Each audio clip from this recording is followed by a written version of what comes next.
Kung gusto niyong gumamit ng bamboo, dapat meron siyang enclosed, di ba? Parang box. Parang box. Kasi nga po, para hindi kumalat. Yun po yung ano po nun.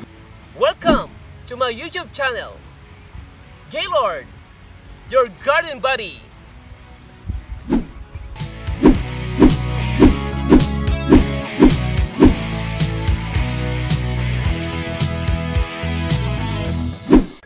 Hello mga ka-garden lovers. Samahan niyo po si Garden Buddy ha. Andito ako ngayon sa ano to? Lungos Kalumpit, Bulacan. Okay. Kasama ko ngayon si paring Ernie Baron? Hindi. Kung may ano yan tag doon? Kung may power, ano yan? Ano yan tag doon? Nawala na sa loob ko. Anyway, dito po sa area niya, madalas nabibili itong Chinese bamboo.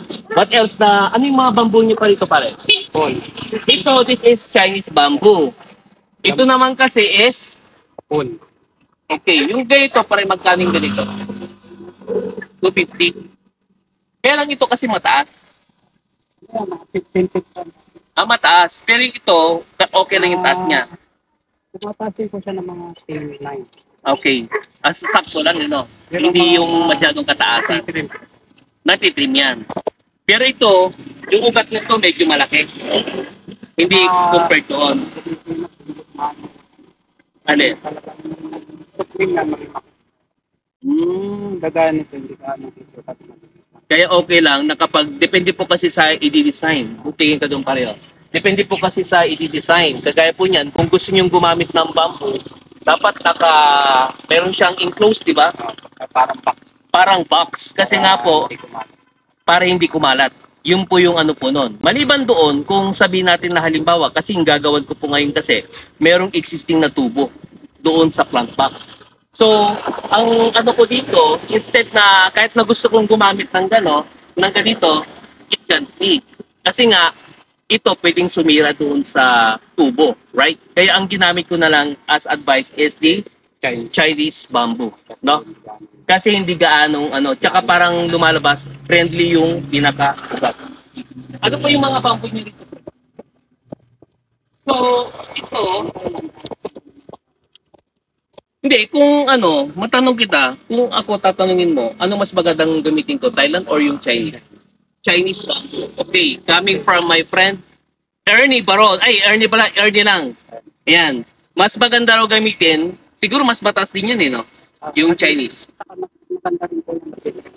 Natitrim din ito. Mas maganda yung Chinese. Natitrim. Okay. Ganon.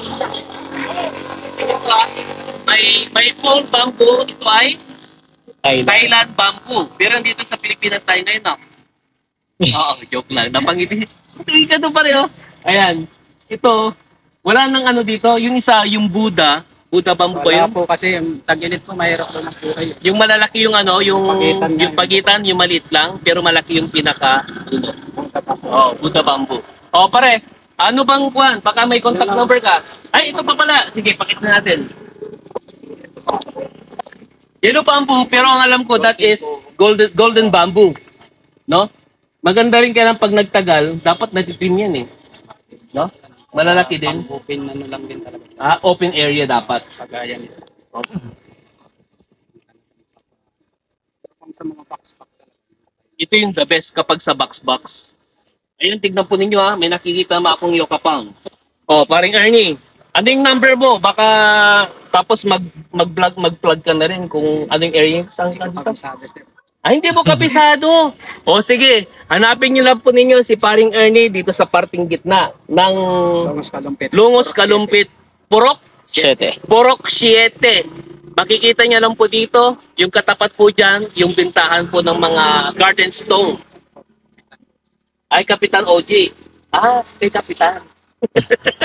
Kay Kapitan OG nga daw po. Pare. Bye-bye. Ayan. Thank you. Again, Gaylord, your garden buddy.